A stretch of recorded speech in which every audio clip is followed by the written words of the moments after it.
பேசலான்னு இருக்கிறேன். அபிஷேகம்னா என்ன?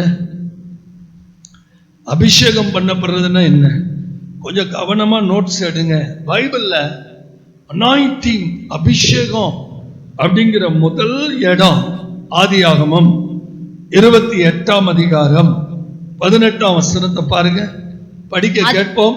அதிகாலையிலே யாக்கோப்பு எழுந்து தன் தலையின் கீழ் வைத்திருந்த கல்லை எடுத்து அதை தூணாக நிறுத்தி அதன் மேல் எண்ணெய் வார்த்து அந்த ஸ்தலத்திற்கு பெத்தேல் என்று பெயரிட்டான்.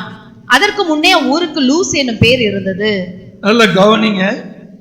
கர்த்தருடைய பரிசுத்த நாமம் மகிமைப்படுவதாக. ஒரு குடும்பத்துல எழுந்த பிரச்சனை உங்களுக்கு நல்லா தெரியும். அப்பா ருசியான சாப்பாடு கேட்கிறாரு. அது யார்கிட்ட கேட்கிறாருன்னா மூத்த மகன்கிட்ட தான் கேட்கிறாரு. சீக்கிரம் வேட்டையாடி எனக்கு நல்ல சாப்பாடு கொண்டு வாப்பா அப்படிங்கிறாரு. ஏன் இது வரைக்கும் ரெபேக்கால் கொடுத்ததெல்லாம் நல்ல சாப்பாடு இல்லையா? நல்ல சாப்பாடு தான். வயசாயிருச்சு. 27ஆம் அதிகாரம் 1வது வசனம் சொல்லுது, ஈசாக்குக்கு என்ன ஆயிடுச்சு? முதிர் வயதானதினால் கண்கள்லாம் என்ன ஆயிடுச்சு? இருளடைந்து பார்வையெல்லாம் என்ன ஆயிடுச்சு? இதை வச்சுதான் நம்ம தெரிஞ்சுக்கலாம். வயசான நாக்கு செத்து போயிரும் போல. வயசான விரும்புறது எதையாவது கேட்பாங்க, அதெல்லாம் சந்தோஷமா செஞ்சு கொடுங்க. கையை உயர்த்தி ஒரு ஆமே. ஏட்டிக்கு பூட்டியா கேட்பாங்க, ஏட்டிக்கு பூட்டியா கேட்பாங்க. கேட்கறதெல்லாம் செஞ்சு கொடுங்க, வேற வழியே இல்லை. கர்த்தருக்கு ஸ்தோத்திரம். இவர் கேட்டது ஏசாக்கிட்ட. ஆனா பக்கத்து ரூம்ல இருந்து ரெபேக்கால் காது கொடுத்து அதை கேட்டுட்டு வீட்டுக்குள்ள ஒரு கலகத்தை ஏற்படுத்தி, பாவம் சின்ன பையன் வீட்டை விட்டு என்ன செய்யற மாதிரி ஆகி போச்சு. யாக்கோப்பு புறப்பட்டு போகிற மாதிரி ஆயிடுச்சு. கர்த்தருக்கு ஸ்தோத்திரம். எப்படிதான் யாக்கோப்பு அந்த காட்டுக்குள்ள வந்தாரோ தெரியல. நான் போகும்போதே 2012 நான் எருசலேம் போகும்போதே யாக்கோப்பு நதி இந்த சைடு தான் இருக்குன்னு சொல்லிட்டு ஓமனை தாண்டி நாங்க போயிட்டு இருக்கும்போது, ஜெருசலேம் போயிட்டு இருக்கும்போது கிராஸ் பண்ணும்போது இந்த இடத்துல தான் யாக்கோப்பு ரொம்ப நேரம் ராத்திரி பூரா ஜோமன் இடம்னு பஸ்ஸுக்குள்ள இருந்து காட்டினாங்க. அது இறங்கி பார்க்கறதுக்கு வாய்ப்பு இல்லை. எனக்கு ரொம்ப ஆசை இருந்துச்சு, ஆனா வாய்ப்பு இல்லை. அப்ப இப்பயே எப்படி மோசமா இருக்கு, அப்ப எப்படி இருந்திருக்கும் பாருங்க. கற்பனை பண்ணி கூட பார்க்க முடியாது. நரி ஊழையிடும் அவாந்தர வெளியில நான் உன்னை தெரிந்து கொண்டேன். யார? யாக்கோப்ப. இந்த யாக்கோப்பு தனிமையில வந்து நிற்கும் போது ஒரு சொப்பனம் பார்க்கிறான். அருமையா வேதம் சொல்லுது, வானத்துக்கும் பூமிக்கும் கீழே என்ன வைக்கப்பட்டிருக்கு? ஏணி வைக்கப்பட்டிருக்கு. என்ன அருமையான ஒரு தரிசனம். வானத்துக்கும் பூமிக்கும் இடையில ஏணி, தேவ தூதர்கள் ஏறுவதும். இதை வச்சுதான் நம்ம எல்லாரும் சொல்லி தெரிகிறோம், பரலோகம் மேல இருக்குது, பரலோகம் மேலதான் இருக்குது. மேல இருந்துதான் மேலையும் கீழையும் என்ன இருக்குது? ஒரு ஏணி. கர்த்தருடைய பரிசுத்த நாமம் மகிமைப்படுவதாக. இதே வசனம் எங்க வருது? யோவான் 1ஆம் அதிகாரத்துல 49, 50, 51 பாருங்க, வேகமா படிங்க. ரபி, நீர் தேவனுடைய குமாரன், நீ இஸ்ரவேலின் ராஜா என்றான். இயேசு அவனுக்கு பிரதியுத்தரமாக, அத்திமரத்தின் கீழே உன்னை கண்டேன் என்று நான் உனக்கு சொன்னதினாலேயோ விசுவாசிக்கிறாய்? இதிலும் பெரிதானவைகளை காண்பாய் என்றார். பெரிதானவைகள் என்ன? இதிலும் பெரிதானவைகள் என்ன? அடுத்த வசனத்துல பாருங்க. பின்னும் அவர் அவனை நோக்கி, வானம் திறந்திருக்கிறதையும் தேவதூதர்கள் மனுஷகுமாரனிடத்திலிருந்து ஏறுகிறதையும் இறங்குகிறதையும் நீங்கள் இது முதல் காண்பீர்கள் என்று மெய்யாகவே மெய்யாகவே உங்களுக்கு சொல்லுகிறேன் என்றார். அருமையான ஒரு காரியம். புதிய ஏற்பாட்டுல நாத்தான்வேல்கிட்ட சொல்றாரு, இதிலும் பெரிதானவைகளை நீங்க என்ன பண்ணுவீங்க? காண்பீர்கள். இந்த 45வது நாள் ஜெபத்துல கர்த்தர் பேசுறார். இதிலும் பெரிதானவைகளை நீங்கள் என்ன செய்ய போகிறீர்கள்? காண போகிறீர்கள். அன்னைக்கு யாக்கோபு பார்த்துட்டாரு, தேவ தூதர்கள் ஏறுவதும் இறங்குவதுமான அந்த அற்புத காட்சி. புதிய ஏற்பாட்டுல இயேசு சொல்றாரு, தேவ தூதர்கள் ஏறுவதும் இறங்குவதுமான மகிமையான காட்சியை நீங்க பார்ப்பீங்க. சரி, அவர் என்ன பண்ணிட்டாரு? அப்ப ஆண்டவர் அவனோட பேசுறாரு. என்ன பேசுறாருன்னா, தகப்பனாகிய ஆபிரகாமின் தேவனும் ஈசாக்கின் தேவனும் கர்த்தர், நீ படுத்திருக்கிற பூமியை உனக்கும் உன் சந்ததிக்கும் தருவேன். படுத்திருக்கிறீல்ல, அந்த இடத்தை உனக்கு நான் தருவேன். உன் சந்ததி பூமியின் தூளை போல பெருகும். நீ மேற்கையும் வம்சம்லாம் ஆசீர்வதிக்கப்படும். நீ கிழக்கையும் மேற்கையும் வடக்கையும் தெற்கையும் பரம்புவாய். நான் உன்னோடு இருந்து நீ போகிற இடத்துல எல்லாம் உன்னை ஆண்டவர் பேசுற. இப்படி பேசிட்டு அழகா சொல்றாரு. யாக்கோபு கண்ணு முடிச்சு பார்க்கறான். மெய்யாகவே கர்த்தர் இந்த ஸ்தலத்தில் இருக்கிறார். நம்ம ஆலயத்துல இந்த வாக்குத்தத்தம் ரொம்ப வருஷத்துக்கு முன்னாடி எழுதி போட்டிருந்தோம். இதே இடத்துல மெய்யாகவே கர்த்தர் இந்த ஸ்தலத்தில். அப்போ ஃபாதர் பக்மான் சப்பா இந்த ரோட்ல கார்ல வர்றாங்க. அது நிறைய கிட்டத்தட்ட 10 வருஷம் இருக்கும். இந்த ரோட்ல வர்றாங்க. நான் வெளியில நின்றுட்டு இருந்தேன், எதேச்சா நின்றுட்டு இருந்தேன். என்னை பார்த்த உடனே காரை ஓரமா நிப்பாட்டிட்டு வேகமா இறங்கி உள்ள வந்தாங்க. உள்ள சுத்தி பார்த்தாங்க, எல்லா இடத்தையும் பார்த்தாங்க. அந்த போர்டெல்லாம் அவங்க கவனிக்கவே இல்லை. இப்படி வந்தாங்க, இப்படி ஸ்தோத்திரம் பண்ணாங்க, அப்படி சேர்ல உட்காந்தாங்க.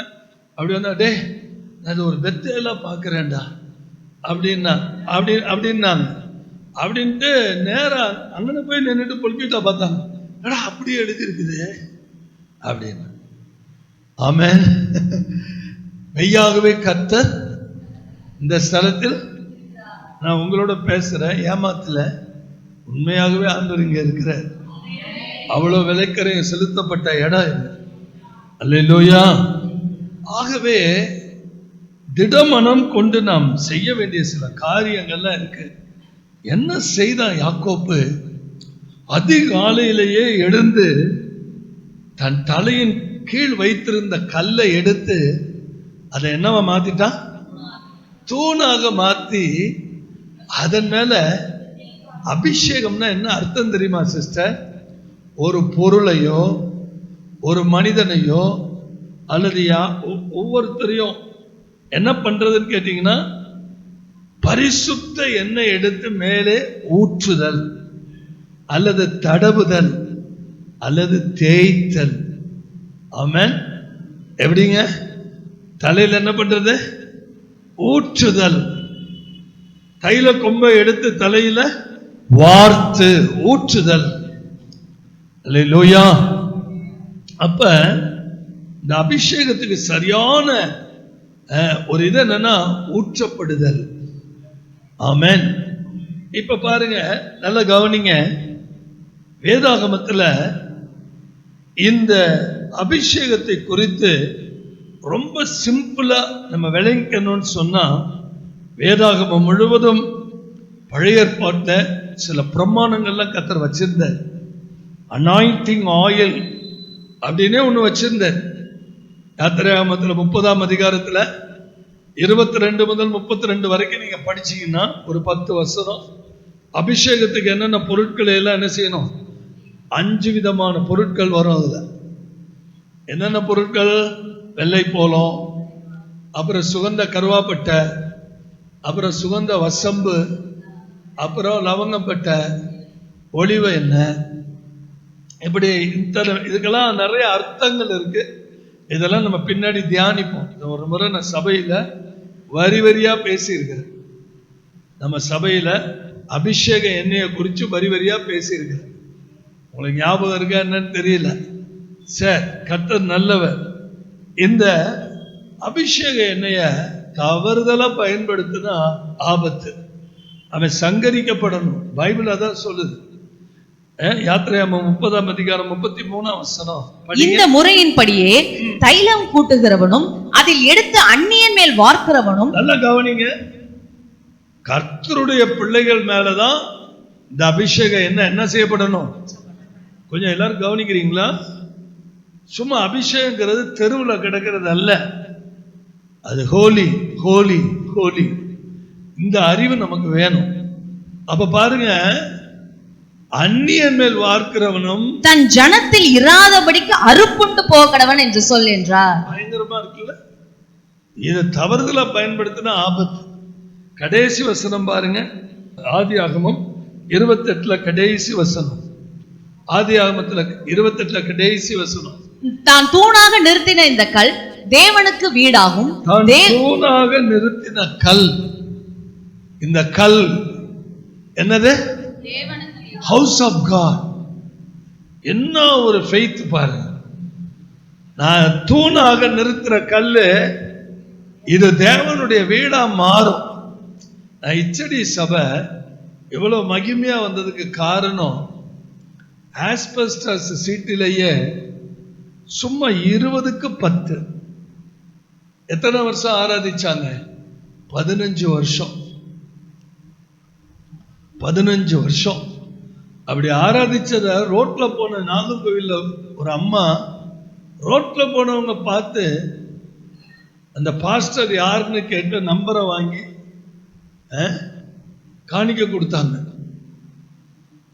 எனக்கு ஆப்டா எவ்வளவு கொடுத்தாங்கன்னு தெரியல, ஆனா சம்திங் 50,000 காணிக்க கொடுத்திருக்காங்க. அதுதான் முதல் வித்து அந்த ஆலயத்தில். அல்லேலூயா. பாருங்க, தேவரீர் எனக்கு தரும் எல்லாவற்றிலும் உமக்கு நான் என்ன பண்ணுவேன்? செலுத்துவேன் என்று சொல்லி பொருத்தனை பண்ணி கொண்டான். எனக்கு தரும் எல்லாவற்றிலும், இந்த வார்த்தையை நம்ம மறக்கவே கூடாது. எனக்கு நீங்க கொடுக்கிற எல்லாவற்றிலும் உமக்கு நான் என்ன பண்ணுவேன்? தசமபாகம் சொல்லுவேன். ஆனா புதிய ஏற்பாட்டுல தசமபாகமே கிடையாது. புதிய ஏற்பாட்டுல நம்ம எவ்வளவு வேணாலும் கர்த்தருக்கு செய்யலாம். மனப்பூர்வம், அந்த வார்த்தையை பயன்படுத்திட்டார் கர்த்தர். மனப்பூர்வமாய் கொடுக்கிறவனிடத்துல கர்த்தர் பிரியமா இருக்கிறார். இந்த மனப்பூர்வம்ங்கிறதுக்கு இன்னும் ஆழம் இருக்கு.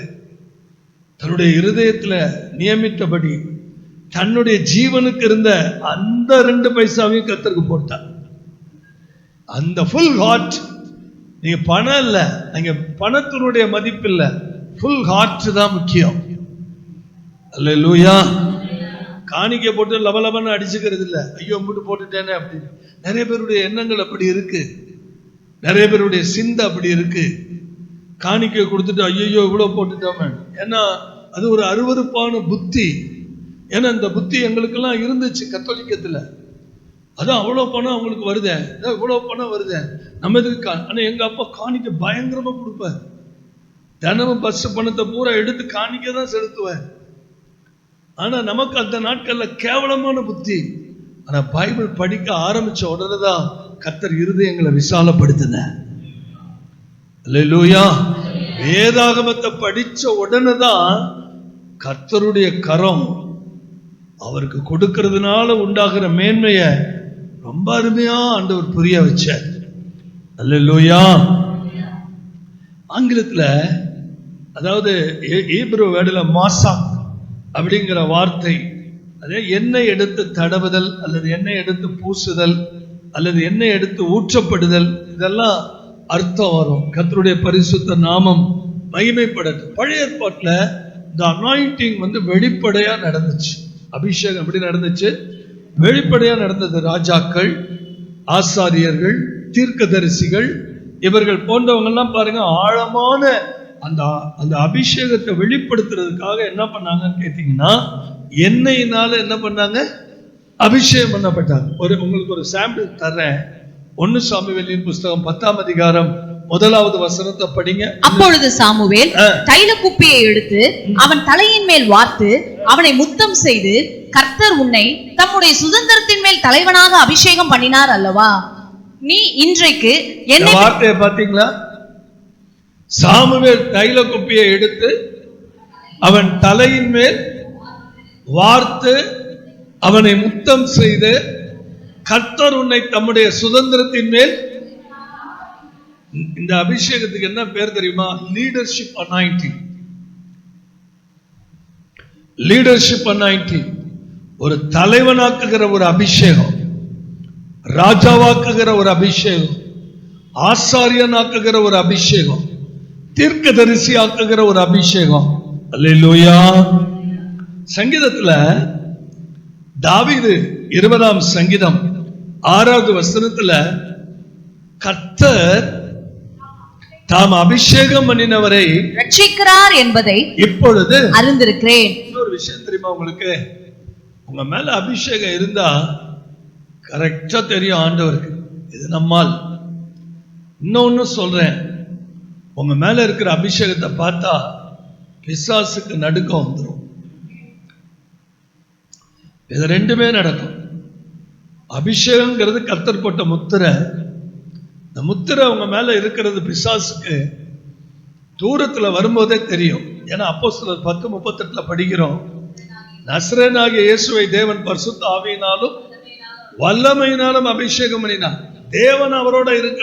அப்ப அபிஷேகம் பண்ணப்பட்ட கர்த்தருடைய பிள்ளைகளோட யார் கூட இருக்கிறார்? தேவன் கூட இருக்கிறார். அது நல்ல வாயை திறந்து பக்கத்துல பார்த்து, அபிஷேகம் பண்ணப்பட்ட எனக்குள்ள யார் இருக்கிறா? ஆண்டவர் உங்களை தனியா விடுறதே இல்லை. அபிஷேகம் பண்ணப்பட்ட தேவ பிள்ளைகளோட கர்த்தர் கூடவே இருக்கிறார். அப்ப என்ன நடக்குது? நன்மை செய்கிறவராய் பிசாசின் வலையில் அகப்பட்ட யாவரையும். ஒருத்தருக்குள்ள அபிஷேகம் இருக்குது அப்படிங்கிறதுக்கு என்ன அத்தாரிட்டி, ஆத்தரைசேஷன், எவிடன்ஸ் என்ன அப்படின்னா, ஒரு மனுஷனுக்குள்ள இருக்கிற அபிஷேகம் அவனை சும்மா விடாது. ஆத்துமாதாயம் மண்ணும், பேய கண்டா விரட்டும், நோயை கண்டா ஜெபிச்சு குணமாக்கும், தடைகளை உடைக்கும், நுகங்களை முறிக்கும், பிசாச கண்டா விரட்டும். நன்மை செய்கிற அபிஷேகம் ஒரு ஏழைக்கு இறங்கும். அல்லேலூயா. இதே தாவீது சங்கீதம் 28:8 என்ன சொல்றாருன்னு பாருங்க. கர்த்தர் அவர்களுடைய பலன், அவரே தாம் அபிஷேகம் பண்ணினவனுக்கு அரணான அடைக்கலமானவர். அபிஷேகம் பண்ணினவனுக்கு யார் அடைக்கலம்? கர்த்தர் தான் அடைக்கலமா இருக்கிறார்.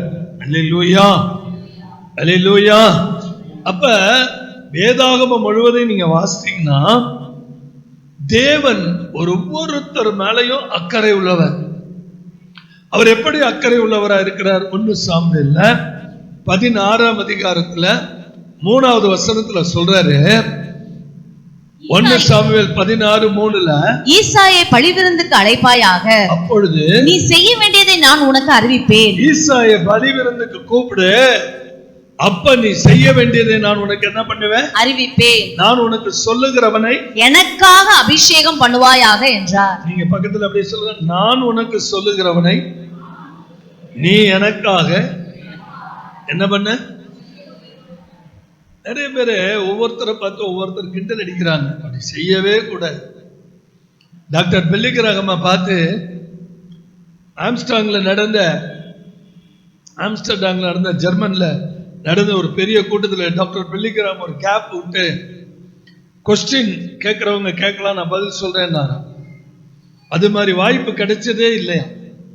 அப்ப ஒருத்தர் எழுந்து கேட்டாராம், டாக்டர் பில்லி கிரஹாம், இன்னைக்கு உலகம் பூரா உங்களுக்கு இத்தனை சுவிசேஷ கப்பல் ஓடுது, உலகத்தை கலக்குறீங்க, எப்படி இதுக்கு நாங்க என்ன செய்யணும் அப்படின்னு கேட்டாராம்.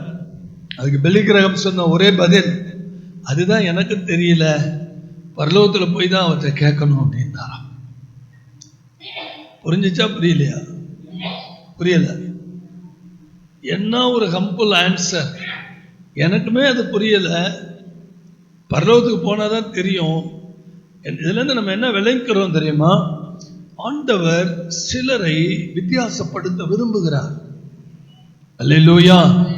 எல்லாரையும் ஒரே விதமா காட்டுற தேவன் அல்ல. ஆமென்.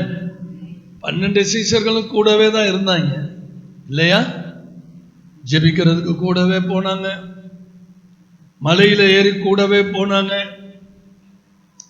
கடற்கரையில இறங்கி நீங்க நடக்கிறீங்களே ஆண்டவரே நானும் நடக்கட்டுமான்னு இறங்கி நடந்து எல்லா ட்ரைனிங் தான் கொடுத்தார். ஆனா ஒரு முறை கூட இயேசுவை பார்க்காத பவுல் 8ல சபையை ஒம்பெடுத்து 9ல மாட்டிக்கிட்டு படுற பாடு. அத்தனை சீஷர்களையும் ஓரங்கட்டி எங்க போயிட்டான் பார்த்தீங்கல்ல? அதுதான் கர்த்தருடைய முத்திரை, அதுதான் கர்த்தருடைய பிளானிங். இந்த 12 சீஷர்களுக்கு இல்லாத ஒரு மேன்மை யார் கையில? நிருபங்க. நான் இயேசு கிறிஸ்துடைய சுவிசேஷத்தை அவருக்கு குறைவானதெல்லாம் நிறைவு பண்ணுங்கிற தில்லோட எழுதின ஒரே ஆளு பவுல் தான். வேற யாராலையும் அப்படி சொல்ல முடியலையே. அப்ப இந்த கிருபை என்ன நினைக்கிறது? அப்ப பேதுரு ஒரு மூலையில உட்கார்ந்துட்டு என்ன நினைச்சிருப்பாரு? காலம்பூரா கூட இருந்தோம், அவன் பெரிய ஆள் ஆயிட்டான் அப்படிலாம் அவங்க நினைக்கல. அப்படிலாம் அவங்க நினைக்கவே இல்லை. ஆளுக்குள்ளமா தான் இருக்கிறான். அந்த ஆள் எழுதுற வார்த்தையெல்லாம் புரிஞ்சுக்கவே முடியல. நான் பேசுறேன், ஆள் இப்படிதான் இருக்கிறான், குள்ளமாத்தான் இருக்கிறான். ஆனா அந்த ஆள் எழுதுற வார்த்தையெல்லாம் நம்மளால என்ன பண்ண முடியல, அண்டர்ஸ்டாண்ட் பண்ண முடியல, புரிஞ்சுக்கிறது கஷ்டமா இருக்குன்னு. Praise the Lord. இதெல்லாம் தேவ திட்டம். ஒவ்வொருத்தரை தூக்கி காமிக்கிறது, ஒவ்வொருத்தரை உயர்த்தி காமிக்கிறது, ஒரு சபையில 10,000 பேர் கொண்டு வர்றது, அதெல்லாம் காட்ஸ் பிளானிங். யார்கிட்ட நிறைய கொடுக்குறாரோ அவன்கிட்ட நிறைய கணக்கு கேட்பாரு. அதுலயும் சிக்கல் இருக்கு. கையை உயர்த்தி ஒரு அல்லேலூயா சொல்லுங்க.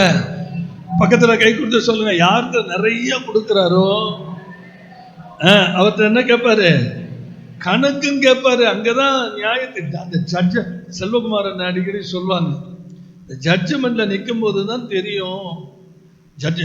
அப்போ ஒவ்வொரு நாளும் ராத்திரி படுக்கைக்கு போகும்போது அதான் நான் சொல்வேன், நம்ம செல்ஃப் டிட்டர்மினேஷன் பண்ணணும், செல்ஃப் சர்ச் பண்ணணும். ஆண்டவரே நான் எப்படிப்பட்டவன், நமக்கு பிரியமில்லாதது இருந்த என்னை எடுத்து போட்டுருங்க. ஏன்னா காலையில எந்திரிப்போமான்னு நமக்கு தெரியாது. அதனாலதான் அன்றன்றைக்கு தொல்லை அன்றன்றைக்கு போதும்னா, இன்னைக்கு பிரச்சனை இன்னைக்கு போதும்பா. ஆனா நம்ம அப்படிலாம் இல்லை. நம்மளாம் எதிர்கால திட்டங்கள் எவ்வளவோ போட்டு வச்சிருக்கிறோம். ஆனா அன்னன்னைக்கு பிரச்சனை, அப்பா இன்னைக்கு புதன்கிழமை தொலைஞ்சிச்சு இயேசுவின் நாமத்துல. நாளைக்கு என்ன கிழமை வருது? வியாழக்கிழமை. அன்றன்றைய தொல்லை அன்றன்றைக்கு போதும். கர்த்தருக்கு ஸ்தோத்திரம். 1 சாமுவேல் 16:3 படிச்சோம் வேதத்துல. அதே 1 சாமுவேல் 16:13 பாருங்க. 16:13 அப்பொழுது சாமுவேல் தைல கொம்பை எடுத்து அவனை அவன் சகோதரர் நடுவிலே அபிஷேகம் பண்ணினான். எல்லாரும் கர்த்தர் அபிஷேகம் பண்ண போறது இவன் தானாக்கும். நான் ஒண்ணு கேட்கிறேன், வருத்தப்படாதீங்க. தீர்க்கதரிசிகளுக்கு தடுமாற்றம் வருதா இல்லையா? இந்த வாய் திறந்து பேசுங்க. கர்த்தர் அபிஷேகம் பண்றவன் இவன் தான் அப்படின்னு சொல்லணும். ஆனா சாமுவேல் எப்படி சொல்லிட்டு இருக்காரு? என்ன பேசவே மாட்டேங்குது. கர்த்தரால் அபிஷேகம் பண்ணப்படுபவன் இவன் தான் ஆகும். ஏங்க நீங்களும் நானும் இப்ப பைபிள் தூக்குன ஆட்கள். ஆனா சாமுவேல் பால் குடி மறந்ததுல இருந்து எங்க இருந்தார்? பால் குடி மறந்ததுல இருந்து சர்ச்சு தான் கதி. யாருக்கு? அவர் வளர்ந்த அவருடைய குருநாதர் யாரு? ஏலி. அவர் தான் சொல்லி கொடுப்பாரு. கர்த்தர் வருவார்ப்பா, பேசுவார்ப்பா, கேளுப்பா, கதவை சாத்துப்பா, லைட் ஆனப்பா, எல்லாமே ஏலி தான் வளர்த்தது. பால் குடி மறந்ததுல இருந்து சர்ச்சுக்குள்ள இருக்கிற ஆளுக்கு கர்த்தர் அபிஷேகம் பண்ண போறவர் இவர் தானாக்கோ எத்தனை முறை முக்கிறாரு?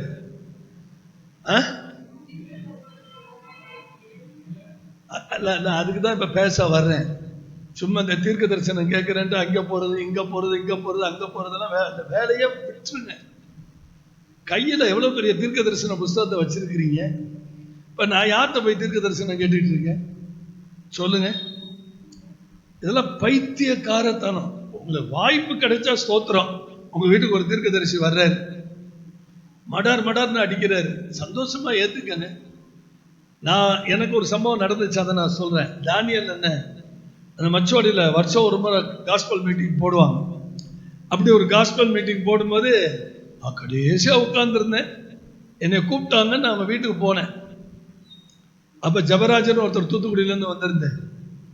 அப்ப கையை நீட்டி சொன்னார், இளைஞனே. அப்ப நான் இளைஞன் தான், 22-23 வயசு தான் இருக்கும். இளைஞனே, அநேக மீன்களை பிடிக்கிற ஒரு பெரிய ஆத்தும ஆதாய கர்த்தரை நான் மாற்ற போறேன். அது நடந்துச்சு. அல்லேலூயா. ஆண்டவருடைய நாம மகிமைக்கு சொல்றேன். நம்முடைய கையில் இருக்கிற புஸ்தகம் அது ஒரு மிகப்பெரிய தீர்க்க தரிசன புத்தகம். சங்கீதத்துல 89ஆம் சங்கீதம் 20வது வசனம் பாருங்க.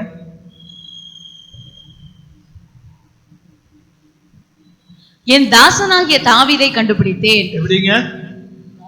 தாசனாகிய தாவீதை கண்டுபிடித்தேன். உங்களையும் கண்டுபிடிச்சிருக்கிறார். கண்டுபிடிச்சதுனாலதான் இங்க கொண்டாந்து உட்கார வச்சிருக்காரு. பக்கத்துல சொல்லுங்க, உங்களையும். அபிஷேக கூட்டத்துல நான் அப்படிதான் பேசுவேன். கண்டுபிடிச்சேன். யாரை கண்டுபிடிச்சேன்? தாவீதை கண்டுபிடிச்சேன். உங்களையும் என்ன எங்க கண்டுபிடிச்சிருக்கிறார்? கண்டுபிடிச்சுதான் கூட்டியாந்து இங்க உட்கார வச்சிருக்கிறார். தாசனாகிய தாவீதை கண்டுபிடித்தேன், என் பரிசுத்த தைலத்தினால் அவனை அபிஷேகம் பண்ணினேன். இந்த தைலம் ஹோலி ஆயில், இது ஒரு பரிசுத்த தைலம். ஹோலி ஸ்பிரிட், அவர் பரிசுத்த ஆவியானவர் ஊற்றப்படுகிறதா நமக்கு அபிஷேகம். அல்லேலூயா. சந்தோஷம் அல்லேலூயா சொல்வோமா? தாவீதின் காலத்துக்கு பிற்பாடு பல நூற்றாண்டுகளுக்கு முன்பு கர்த்தர் ஆரோன் அபிஷேகம் பண்ணார். ஆரோனுடைய குமாரர்கள் அபிஷேகம் பண்ணார். அங்க ஆலயத்தில் பயன்படுத்தப்படுகிற பொருட்கள் எல்லாம் என்ன செய்யப்பட்டது? அபிஷேகம் பண்ணப்பட்டது. எப்படிலாம் அபிஷேகம் பண்ணாங்க? யாத்திராகமம் 28ஆம் அதிகாரம் 41ஆம் வசனம். யாத்திராகமம் 28:41 பாருங்க. உன் சகோதரனாகிய ஆரோனும் அவனோடு கூட அவன் குமாரரும் எனக்கு ஆசாரிய ஊழியம் செய்யும்படிக்கு நீ அந்த வஸ்திரங்களை அவர்களுக்கு உடுத்தி அவர்களை அபிஷேகம் செய்து அவர்களை என்ன பண்ணு? பிரதிஷ்டை பண்ணி அவர்களை பரிசுத்தப்படுத்துவாயாக. அருமையான வார்த்தை. உங்க வலதுகை உங்க தலைமையில வச்சு சொல்லுங்க, எனக்கு ஒரு பிரதிஷ்டை இருக்கு. கர்த்தர் தான் தெய்வம், அவர் ஜீவன் உள்ளவர். ஆமா, அவரை தவிர வேற யாரும் என்ன பண்றது இல்ல. இதுதான் நமக்கு உறுதியான பிரதிஷ்டை.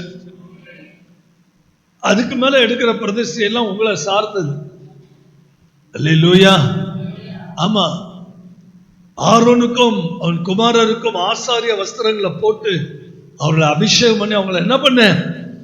பிரதிஷ்டை பண்ணி அவர்களை என்ன பண்ணுவாயாக? உண்மையாகவே பாருங்களேன், இந்த உலகத்தின் மேல நம்ம வளர வளர, நம்ம ஜெபிக்க நம்ம ஆராதிக்க இந்த உலகத்துல நமக்கு ஒரு நாட்டமே இல்லை. பாருங்க, குப்பை மாதிரி தெரியுது.